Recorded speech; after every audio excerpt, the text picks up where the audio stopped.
Hello, everybody, and welcome back to the Off-Farm Income Podcast. Hey, thank you so much for joining us here on our YouTube channel. This is episode number 1019. Well, today we've got a great story of reinvesting profits and building an agricultural business. Really cool story of a young man who actually didn't even join the FFA until he was a sophomore, and now is a chapter as well as a regional president, is seeking out a position as a state officer, and has built up a very nice direct marketing, both beef and pork business in Kentucky. Really excited to share this with you. We're going to get it started for you right now.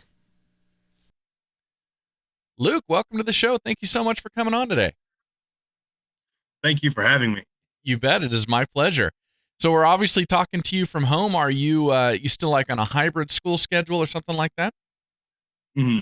I go to school 2 days a week in person on a Thursday and Friday schedule.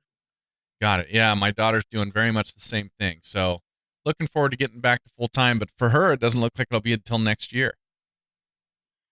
Uh, we're hoping maybe we can get back to full time in person maybe after spring break, Oh, first of March. that would be great because this is it for you, right? You're a senior? For sure, for sure. This is our last year, and maybe not my last year in FFA, but um, as of now, it is so far. So Yeah. hopefully finish out the year and maybe do some in person activities. Okay. Well, good. I hope that does happen for you. It would be nice to get back to normal. Well, so tell me where you're at. You are at home now, and are you on a farm? Are you in town? Something in the middle of those two? I live on my family's farm, um, and on there we raise cattle, and I raise pigs as well. Okay. So are you you started the pig operation on the family farm? Is that right? Yes, Okay. yes, So what kind of cattle? Dairy cattle, beef cattle? What do you guys do? beef. Beef, We do black Angus, Black Angus, and like a commercial cow calf type of herd, or do you guys do registered commercial cow calf. commercial cow calf? Interesting. Okay. How long has that been in the family? My dad started up back in 2002. Is that right? So your dad is the one who began it. That is great. That's such a challenge. We talk about it all the time on the show is how do people get started and get into that lifestyle? So your dad obviously wanted to get that done and he made it happen in 2002. Mhm. Yeah, that's awesome. Well, I don't know if you understand yet, but that is a feat to get that done these days. That is significant. Is that what he does full time, or does he work outside of the farm as well? He works outside of the farm as well. Gotcha. Yeah, that's pretty common. Very interesting. So, okay, so we already established that you're a senior. How long have you been part of the FFA? I've been a part of the FFA since I was a sophomore in high school. I originally did not join FFA. I was doing more of the engineering side at school. Okay. Uh, I always had a passion for agriculture, and I joined FFA my sophomore year. Okay. Well, that's interesting. I almost I know usually when I speak to somebody who joined the FFA, they almost always come in their freshman year, as you probably know. Or Mhm. if there's a middle school chapter available, they'll start in the seventh or the eighth grade or something like that. But I've just had a handful of students on the show who started after their freshman year. So walk us through that. How did that work for you? What was it that made you skip it your freshman year and then realize, no, wait a second, I do want to do this, and then join your sophomore year? Mhm. My freshman year, I really enjoyed math, and engineering kind of fell into that. I've always been a stellar student in all my math classes Hmm. from elementary, middle school, and I decided that engineering was the way I wanted to go. Okay. And it still may be a way that I want to go Sure. as well. But the agriculture aspect really came in to my head because whenever our our school was had our agriculture and our engineering classes in the same hallway, so I always heard about what the agriculture department is doing, what FFA does, and that sparked a fire in my eyes, Mm. and that's why I really wanted to join FFA, join agriculture. because of what they do, and I truly believe in the work of the organization. Hmm. So I'm really glad that I did take that step out to join FFA my sophomore year. Yeah, that is really interesting. So obviously, you were already living on the farm. You were already working with cattle, with your dad, with your family there.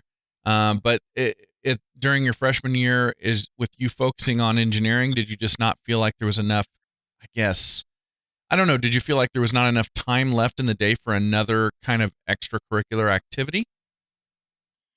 Well, at that point, I really didn't. I didn't even think of really extracurricular activities my freshman year. I kind of got involved a little bit in other clubs and organizations, Mm-hmm.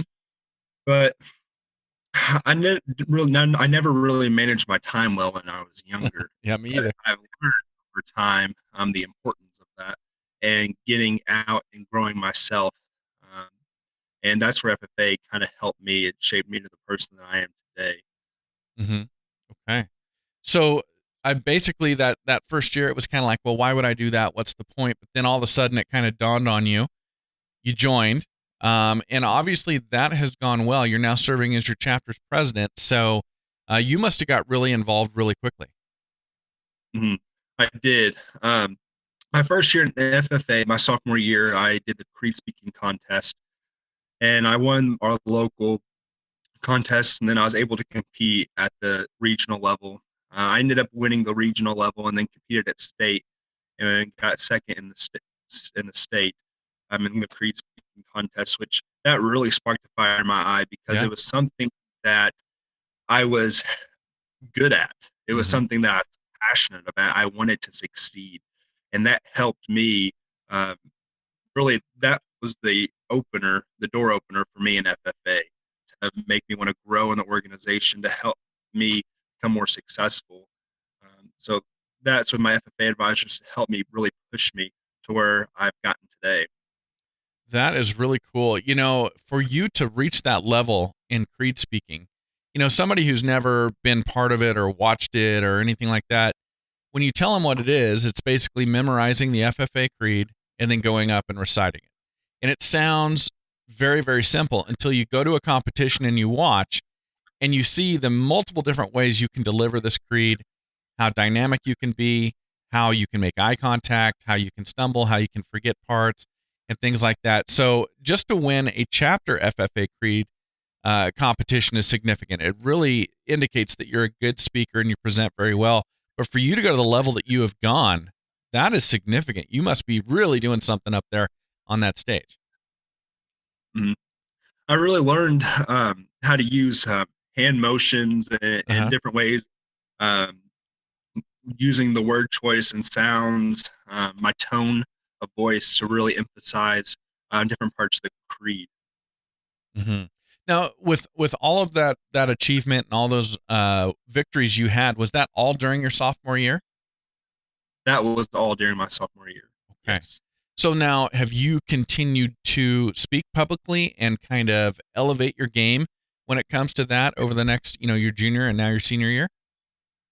My junior year, I competed in the sheep and goat impromptu Mhm. at the local and regional level, and as well as the state level. I ended up winning the chapter level in the impromptu, and then I won the sheep and goat in the regional level for the impromptu. I did not place at state, but I have vastly learned many skills for this year to prepare myself better in those impromptu speeches. That is awesome. Okay. Well, now what made you want to join the officer team and take on a role like that? I when I was a sophomore, when I was in my sophomore year of high school, in the FFA, I saw my um, the older officers on the team, and I looked up to them, Hmm. and from future officers that were no longer in FFA that I just knew of in the community, uh, such as one was a state, our Kentucky FFA state president some years ago, and I just always had a fire and a drive to want to be like him, Okay. to be able to achieve something of that magnitude. Okay, that's great. So you had some great role models, and obviously you've been following in their footsteps. So that is fantastic. Well, let's do this. I'd love to acknowledge your FFA advisor or advisors. How many do you have there? I have two advisors, Mrs. Callie Hobbs and Noelle Pack, and they are actually sisters. Okay, that is great, and yeah, that's not as common as you might think in FFA chapter. So that's kind of special. Let's talk about your supervised agricultural experience. So tell us what you've been doing. Uh, since I was a little boy, I always had I had one cow and one cow calf pair, and I continuously over the course of my years really grown that operation. Hmm. Over the course of going into FFA, I had only two cow calf pairs. Actually, one cow calf pair and one heifer. That was going into my sophomore year. Through FFA, I've learned skills that have truly helped me uh, be able to grow my operation when it comes either which it is uh, whether that is financial skills, Hmm. communication skills, marketing. That's truly helped me. I've grown my cow calf operation since sophomore year to over 20 head of cow calf pairs. Nice. And then I also have my feeder calves where I feed out those calves for slaughter. Also, part of my SAE is my swine operation. Uh, I've showed pigs since I was about 9 years old with the 4-H. And of course, over in FFA, we always talk about entrepreneurship and business. So I learned how to what I could do to grow my SAE. And one of the things that I did was I started off with one sow and had 13 piglets off of her. Hmm. I then raised her piglets and to around 250 pounds on average, and then sold them to local consumers within my community. From that year on, I uh, bought a couple more sows, and I did more pigs. I did about 25 pigs. The year after that, my junior year. Um, well, I got my years mixed up on that. Okay. I actually, my junior year, I actually raised over 53 head of hogs, Okay. which was year. Uh, so I had my sows, and then I bought other pigs from local farmers in the area, other piglets, and then raised them to further to grow that operation. I have a business that I named Millay Meats, uh, where I raise and sell those feeder pigs and my feeder calves um, to individuals within the community. I've raised, market, and sell these animals and deliver them straight to the processor in their Hmm. names. I've learned so many skills and communication skills with different people within the community, and not just within the community, but within the state as well. I've had customers from uh, Jefferson County, which is the city of Louisville. Hmm. Uh, Also, customers from Clarksville, Indiana, which is north of Louisville.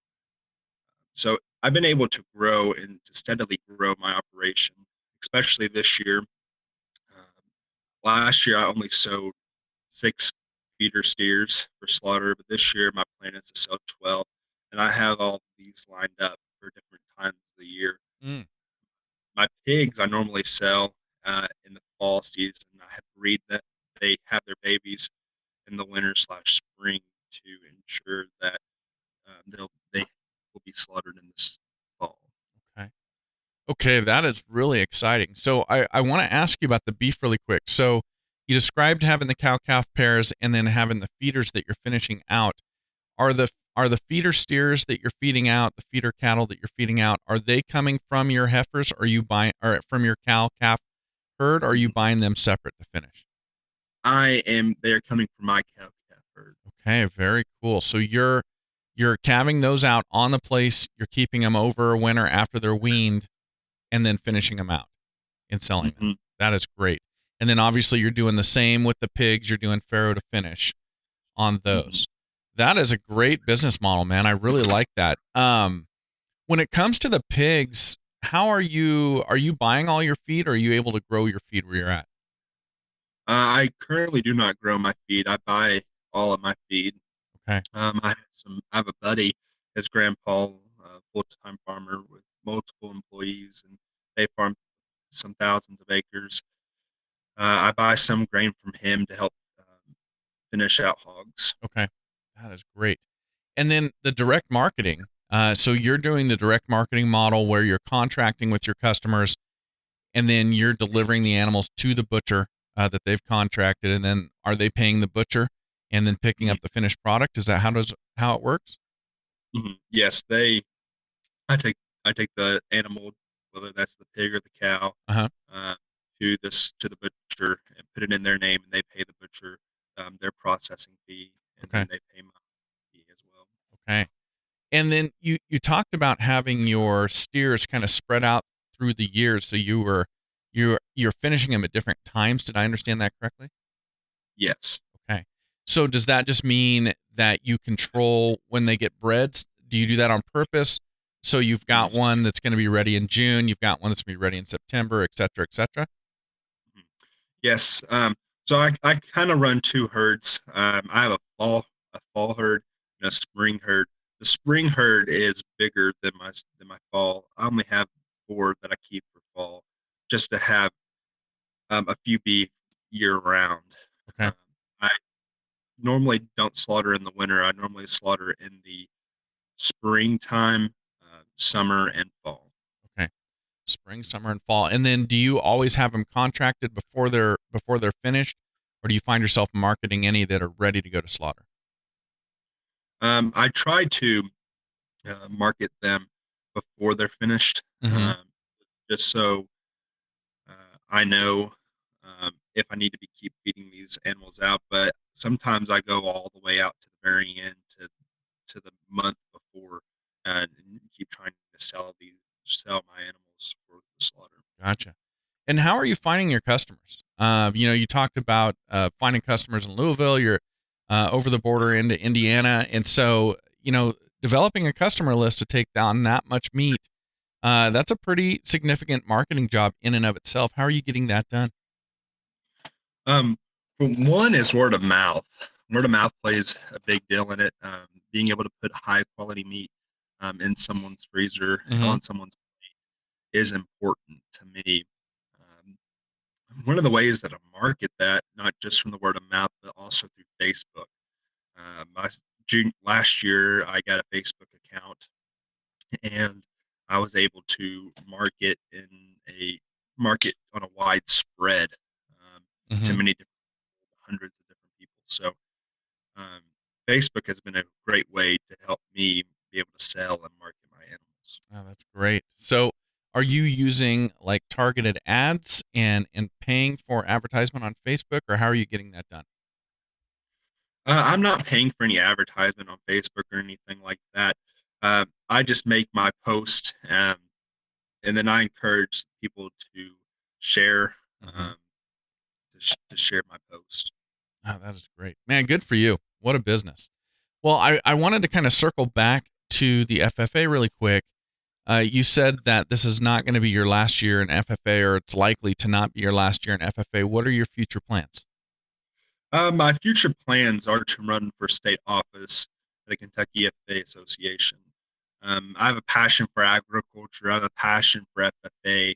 I believe in staying true to the foundation of American agriculture and the foundation of what our organization has been brought up to be. I currently serve as the Lincoln Trail Regional FFA president, and I have been able to learn from vast students across our region to help better them. While this year has not been the ideal year to be able to go and visit all Sure. of the chapters within the region, but I've still learned from my chapter individually on the needs of our members. And that's going to help me try to serve the Kentucky FFA. Yeah, that's Great. So you're actually serving simultaneously as your chapter's president and a regional president? Yes. Wow, you're a busy person. Yes, sir. Uh, I really enjoy it. Yeah, you must. That is great. Well, good for you, man. What an accomplishment. When will you officially run for to be a state officer? Uh, First, we go through our um, regional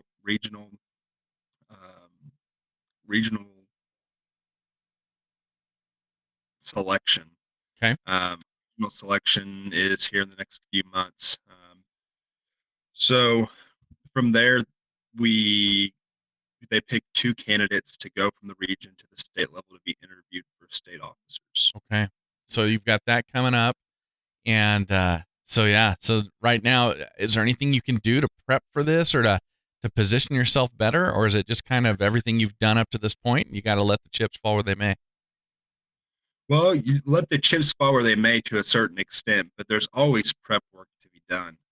Uh, there are conferences that are still going on. They are through virtual platforms, but they help shape what a Kentucky FFA officer needs to be, Okay. um, and not just that, but what I can do and how I can learn how to better serve the members within Kentucky FFA. Awesome. Okay. Okay. So and on top of all of that, high school graduation is just right here, right around the corner. What's next for you after high school? My plan for high school is to go to the local community college, Hmm. Elizabethtown Community Technical College, for my first year or two.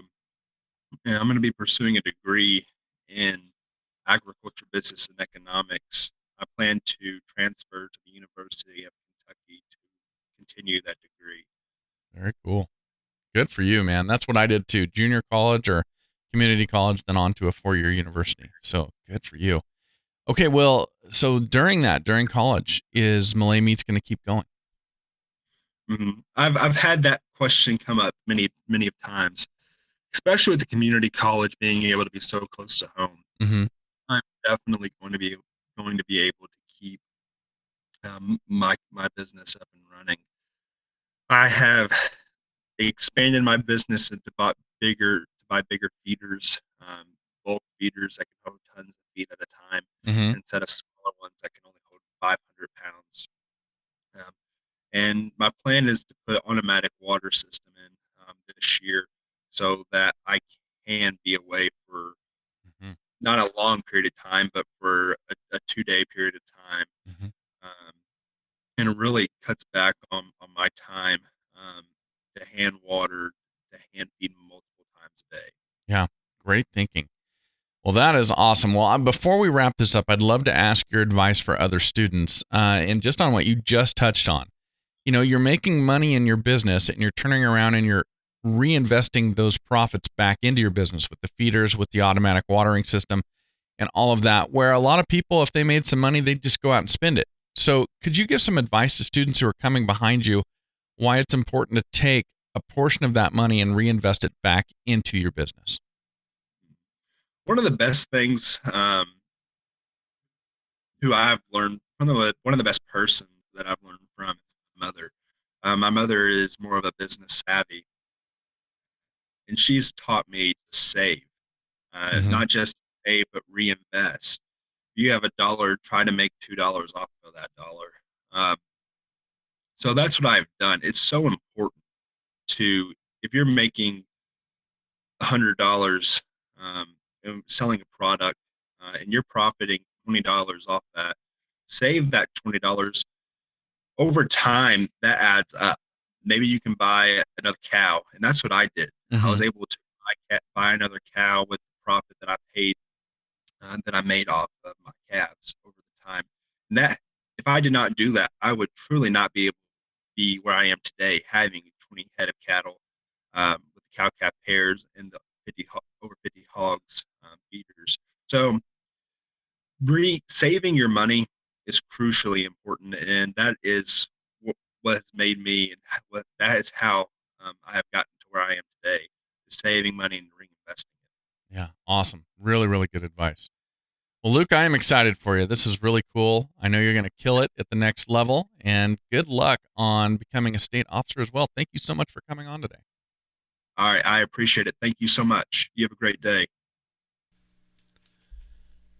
Well, thank you for being here, everybody, and thank you to Luke Millay for coming on the Off Farm Income Podcast Day and sharing that great information with us. And hey, we really, really appreciate you all being here. We would love to have you click that subscribe button and become one of our subscribers, and follow us on social media as well. You can find us on Facebook, Instagram, Twitter, and LinkedIn. And everybody, until next time, enjoy your journey to the ultimate lifestyle business, agriculture.